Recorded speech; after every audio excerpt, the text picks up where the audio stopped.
Recruiting Kecleon has got to be one of the most difficult and time-consuming challenges in the entire Pokemon series, and coming from a guy who's completed the National Dex, sadly, I don't even think I'm exaggerating. In Pokemon Mystery Dungeon, you have a chance to add defeated Pokemon to your team. Most of them have a reasonable chance of joining, 10% here, 6% there, but Kecleon?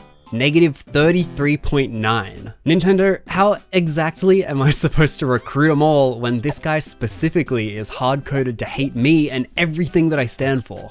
To make things worse, you can't find this guy wandering around normally. Kecleon runs the stores in town, and occasionally you'll stumble across one inside of a dungeon as well. This means the only way to battle him is by stealing.